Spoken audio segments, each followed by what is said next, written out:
তুমি HSC 26 batch হলে কথাগুলো একটু শুনতে পারো। তোমার মনে হয়তো এখন অনেক কিছু চলতেছে, অনেক প্রশ্ন আসতেছে, অনেক টেনশন আসতেছে যে ভাই এত পড়া কিভাবে শেষ করব? ভয় হচ্ছে, রেজাল্ট কেমন হবে? খারাপ হলে বাসার মানুষ কি করবে? অ্যাডমিশন দিতে পারবো কিনা? সবাই তো অনেক বেশি আগায় গেছে। আমার তো এখন কিছু শেষই হলো না। যদি কোয়েশ্চেন কঠিন হয়। যাদের এখন পরীক্ষা নিয়ে অনেক, অনেক টেনশন হচ্ছে তারা আমার কথাগুলো একটু মন দিয়ে শোনো।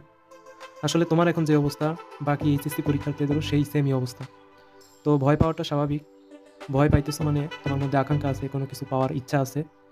তো সবাই পরীক্ষার আগে খুবই নার্ভাস হয়। আসলে এখন আমাদের নার্ভাস হওয়ার সময় নেই। এখন শেষ সময়টাকে আমাদের ভালোভাবে ইউটিলাইজ করতে হবে। কিন্তু একটা কথা সবসময় মনে রাখবে যে টেনশন কখনো তোমাকে ভালো ফল দিবে না। বরং তোমার পড়ার জিনিস যেটা মাথায় আছে সেটাও তোমাকে ভুলাই দিবে। তো তুমি যা পড়ছো তা তোমার ভেতরেই আছে। এখন শুধু দরকার একটু শান্তনা থাকা। মনে হবে যে আমি এত কিছু পড়লাম, আমার তো কিছুই মনে নেই।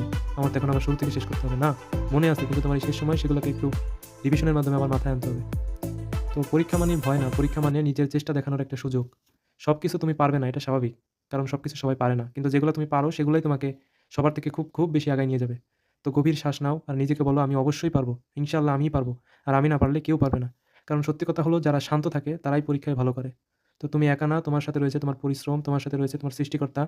যিনি তোমাকে সৃষ্টি করেছেন, তিনি তোমার ভাগ্যে যা লিখেছেন ঠিক তাই হবে। শুধু আমরা চেষ্টাটুকুই করতে পারি। তো তোমার সাথে আছে তোমার সৃষ্টিকর্তা, তোমার সাথে আছে তোমার পরিশ্রম, তোমার সাথে আছে তোমার বাবা-মা। তো ইনশাআল্লাহ অবশ্যই ভালো কিছু হবে। তো ২ জুলাই শুধু একটা তারিখ না, এটা আমাদের একটা স্বপ্নের দরজা। মাত্র আমাদের যাত্রা শুরু। তো যারা খুবই টেনশন করছো, আসলে এই সময় টেনশন করার সময় না। এই সময় আমাদের খুব গুরুত্ব দিয়ে শেষ সময় পড়াটাকে গুছিয়ে নেওয়া এবং কোনো ধরনের কোনো চাপ না নেওয়া, কোনো ধরনের কোনো টেনশন না করা।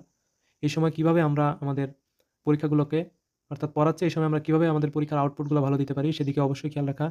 আর নিজের শরীর কিভাবে সুস্থ রাখা যায় সেদিকে খেয়াল রাখা। আল্লাহর কাছে বেশি, বেশি চাওয়া এবং যেকোনো প্রয়োজনে অবশ্যই আমাদের জানাবে। যেকোনো ধরনের সাহায্য মনে হতে পারে যে এইরকম সাহায্য আমাকে কে করবে? অবশ্যই আমাদের জানাই দেখতে পারো। আমরা তোমাদের যেকোনো সহযোগিতায় তোমাদের পাশে আছি। তো তোমাদের জন্য অনেক, অনেক শুভকামনা। তোমরা ভালো কিছু করো, এইচএসসিতে ভালো করো, অ্যাডমিশনে ভালো কোথাও যাও। তো সবার জন্য শুভকামনা। তোমরা শেষ সময়ে প্রস্তুতিটাকে আরো গুছিয়ে নাও। তো সবাইকে সালাম। আসসালামু আলাইকুম ওয়া রাহমাতুল্লাহি ওয়া বারাকাতুহু।